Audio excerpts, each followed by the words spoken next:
어느덧 시작한 생존 경제가 자 22회를 넘어서고 있습니다. 자 이번에 22회 특집, 뭐 항상 특집이죠. 자 우리 부동산 폭락이 서민에게 나쁜 이유라는 걸 잡아봤습니다. 자 이제 한번 가보시죠. 자 전세가가 하락을 시작한다는 기사가 뜨니까 우리 서민들이 기뻐합니다. 오 전세 살기 좋아졌군 이렇게 생각하죠. 그죠? 전세나 월세나 여러분 뭐가 되겠습니까? 전세값이 주저앉고 있다는 소식은 굉장히 좋은 소식일 수 있죠. 왜? 우리 서민들은 다 뭐 하고 있습니까? 기본적으로 전세 사는 사람들이죠. 그러니까 전세 가격이 떨어지니까 당연히 좋을 수밖에 없습니다. 와, 자 얼마나 저 기사가 여러분 반갑습니까? 왜? 드디어 나도 뭐 할 기회가 생겼구나, 집 살 기회가 생겼구나. 우리 전부 다 기쁩니다. 그래서 전세가도 떨어지고 집값도 떨어지고 야 정말 좋다라고 생각할 수 있죠. 아파트 가격이 더욱 떨어질 거란 예상이 나오는 기사들이 점점 늘어나고 있습니다. 자 그런데요, 부동산 가격 하락은 우리 서민에게 좋지 않을 수 있다. 제가 부동산 가격 안정이 아니라 정확하게는 부동산 폭락은요, 부동산 가격이 확 떨어져서 전세가도 확 떨어지고 집값도 확 떨어지는데 우리 서민 선생님께서는 우리 뭐하다? 나쁠 수 있다라는 거죠. 그래서 어떤 서민이 나쁘냐 그랬더니 집 못 산 서민도 나빠지는 거예요. 집 못 사셨잖아요. 집 없으시잖아요. 그럼 집값 떨어지면 좋을 것 같죠? 그럼 집 못 산다니까요. 거꾸로. 자, 두 번째는 뭐가 되느냐? 간신히 집 한 채 마련하셨어요. 그죠? 간신히 마련하신 그 집도 뭐 해야 된다? 위험해질 수 있다. 이렇게 말씀드릴 수 있고요. 그 다음에 세 번째는 참 진짜네요. 결혼하실 거 아니에요? 그죠? 전세 얻으려고 그러잖아요. 당신도 전세 구하기가 힘들어질 수 있다. 요 세 가지 역설을 오늘은 꼭 말씀드리고 싶습니다. 마침 여기 딱 세 분이 계시는 거예요. 오케이? 자, 뭐 한다? 집 못 사시게 되고요. 오케이? 있는 집도 위험해지시고요. 자, 그 다음 뭐라 그랬습니까? 결혼 못 해요. 자, 왜 결혼 못 하는지 한번 쫓아가 보겠습니다. 서민의 내 집 마련 꿈이 깨지는 이유를 한번 보여드릴게요. 버스를 생각하시면 돼요. 버스비가 1,000원이라고 한번 생각해 봅시다. 버스를 타려는 사람이 30명인데요. 그런데 30인승 버스 한 대가 돌아다니고 있습니다. 그럼 이 30분은 전부 다 뭘 탈 수 있겠어요? 버스 타고 출근할 수 있죠? 자, 근데 버스 가격이 떨어졌어요. 그럼 이제 버스 타려는 사람은 많아집니까? 줄어듭니까? 늘어날 수밖에 없죠. 자, 그래서 버스 타려는 사람은 50명이 됐는데, 오케이? 그럼 버스 공급자 입장에서는 좋아요, 안 좋아요? 버스를 더 늘리겠습니까? 안 늘리겠습니까? 안 늘리죠. 늘려봤자 이득이 안 남으니까. 오케이? 그래서 그냥 버스 한 대를 계속 운영하고 있습니다. 아파트도 똑같죠. 그죠? 아파트 가격이 하락하면, 자, 건설업자들은 이제 아파트 져야 안 져요? 안 지죠. 근데 아파트 가격이 하락하니까 아파트를 사려는 사람은 늘어나요, 줄어들어요? 늘어나죠. 그럼 내가 왜 못 사? 그렇게 되잖아요. 아주 이유는 간단합니다. 자, 50명이 탈라고 그러는데 30명밖에 못 타죠? 그럼 20명은 버스를 탔어요, 못 탔어요? 못 탔죠. 이 20명이 누굴까요? 제가 저걸 좋아하거든요. UFC 좋아하거든요. 지금 UFC 세계 최고 세계 챔피언 이름 뭔 줄 아십니까? 미오치치입니다. 모르는 사람들, 남자분 금방 아시는군요. 자, 미오치치랑 금방 이해하시면 돼요. 선생님이 둘이 지금 버스 타려고 줄 서고 있어요. 근데 한 명밖에 못 타는 거예요. 누가 탑니까? 그렇죠. 금방 아시는 거잖아요. 제가 말씀드린 건 50명의 버스를 타려는 사람 중에서 30명은 그나마 사회적 강자라는 거죠. 20명이 진짜 사회적 약자라는 거예요. 자, 이거 제대로 이해하셔야 됩니다. 부동산 사려는 50명 중 진짜 사회적 약자인 20명은 누구예요? 그게 선생님이에요. 왜 선생님이에요? 부동산이란 상품의 특징을 이해하셔야죠. 부동산이란 상품은요, 단순한 상품이 아니라 멋있게 얘기하면 자동차처럼 금융재예요. 금융재란 말은 무슨 뭡니까? 현금 내고 다 사는 게 아니잖아요. 옷 사실 땐 현금 내고 다 사죠. 카드를 한 번에 긁죠. 집 살 때 카드로 긁어요? 못 긁죠. 그럼 집은 여러분 뭐가 돼요? 다 내 돈으로 사는 것이 아니라 반드시 뭐를 내야 됩니까? 은행에서 대출을 받아야 되잖아요. 오케이? 근데 은행에서는 지금 50명이 줄 섰어요. 그죠? 근데 30명은 어떤 거예요? 재무 구조가 좀 건전한 사람이죠. 20명은 선생님 같이 집은 사고 싶은 마음은 있는데 소득은 마땅히 높지 않고 은행에서 돈을 갖다 뭐 하려고 하는 사람? 빌리려고 하는 사람이에요. 근데 여러분한테 빌려주겠어요? 이 30명한테 빌려주겠어요? 그렇죠. 안 그래도 지금 집값이 떨어지고 있어요. 은행에 대출을 잘해주겠어요? 안 해주겠어요? 대출 심사가 간편해져요? 어려워져요? 어려워지죠. 대출 심사는 어려워지고 집값이 폭락했다는 건 은행 금리는 상대적으로 뭐 하고 있다는 거예요? 올라가고 있다는 거죠. 그럼 대출 심사가 더욱 엄격해질 거예요. 선생님 같은 학생은 아예 고려 대상이 안 되겠죠. 정리되시겠습니까? 그래서 여러분 뭐가 돼야 된다? 부동산 가격이 하락했을 때 오히려 뭐 한다? 여러분 뭐가 되겠어요? 서민은 집 살 기회를 오히려 훨씬 더 잃어버리기 쉽다. 그래서 굉장히 역설적인 건데, 그래서 부동산 폭락이 사실은 서민한테 집 살 기회를 줄 것 같지만 현실적으로 그러지 않다. 맞죠? 우리 웬만한 아파트도 여러분 뭐가 되겠습니까? 몇 억 하지 않습니까? 우리 서민들 중에서 집에 현금으로 몇 억씩 갖고 있는 사람 있습니까? 없죠. 그러면 대출을 받으려면 이해 가시겠습니까, 여러분? 자, 누가 대출을 받겠냐는 거죠. 그래서 아파트 가격이 하락했을 때 오히려 더 서민이 부동산을 사기 어려워지는 대표적인 이유입니다. 두 번째, 집 있는 서민은 왜 힘들어질까요? 당연히 뭐가 떨어졌으니까. 집값이 떨어졌으니까 힘들 수 있겠죠. 자, 근데 그거보다 더 근본적인 문제가 있는 거죠. 왜? 자, 이 집의 특징은 뭘까요?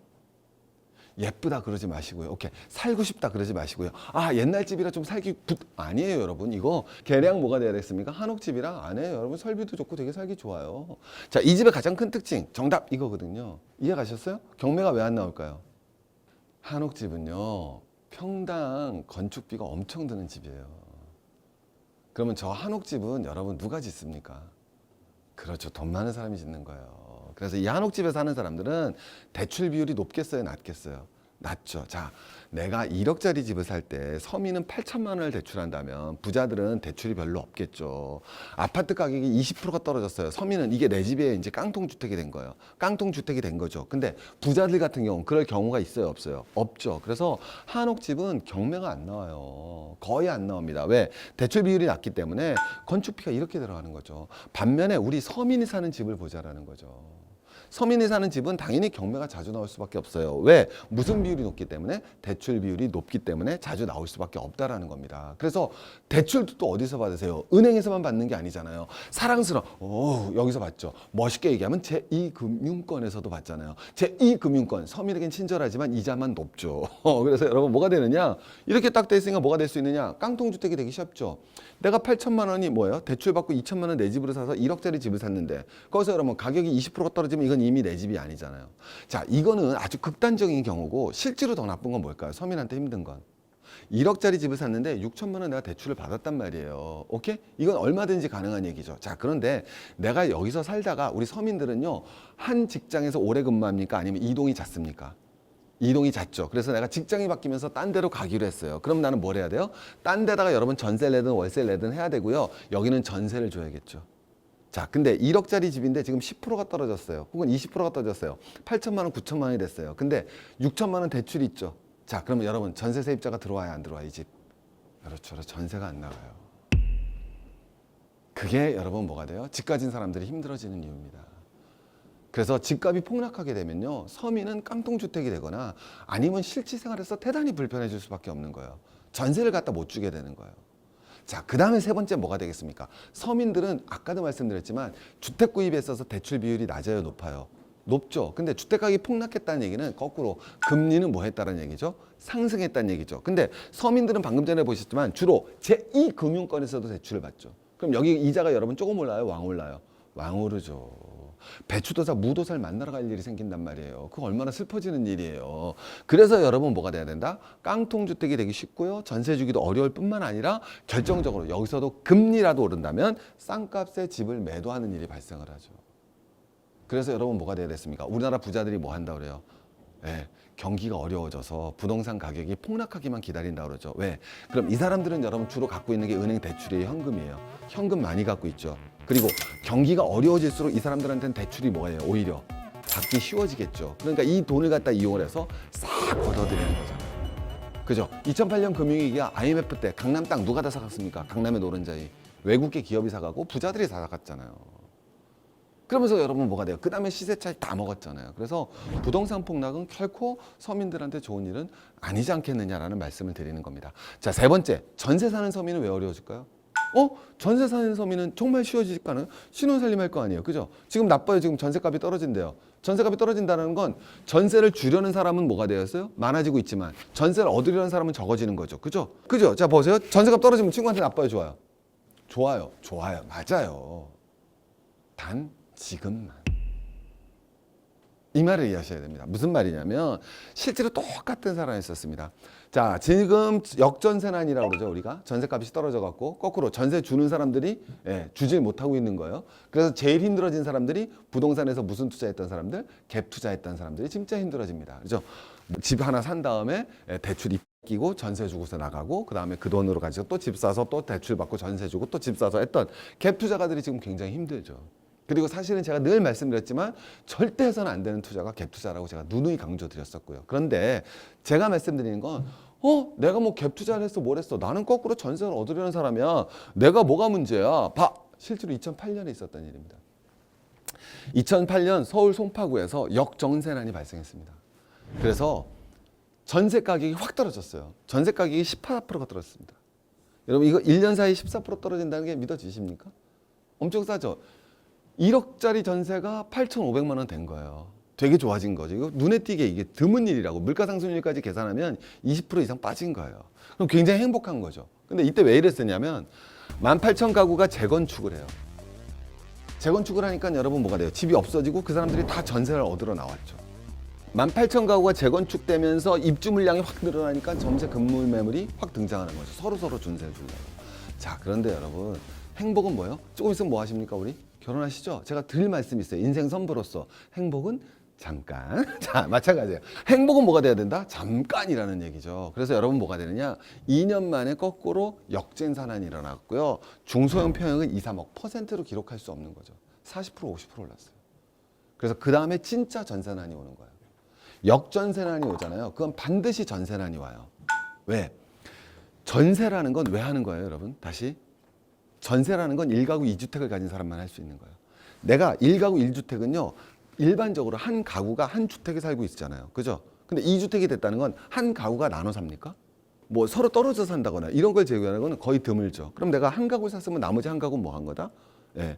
시세 차익을 위해서 사서 이걸 전세를 주는 거예요. 제가 지금 1가구가 있는데 집 하나를 더 산 건 살라고 산 거예요? 아니면 시세 차익 보고 산 거예요? 시세 차익을 보고 산 거죠. 근데 이게 떨어지면 이제 나 이거 사요, 안 사요? 안 사죠. 산다는 건 아파트 가격이 앞으로 계속 안정적으로 뭐 할 거란 전제가 있어야 돼요.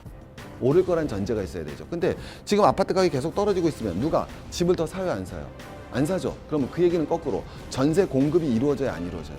그렇죠. 그래서 여러분 전세 공급이 절벽에 들어서게 돼요. 오케이? 자, 근데 여러분 모든 거는 경기는 순환합니다.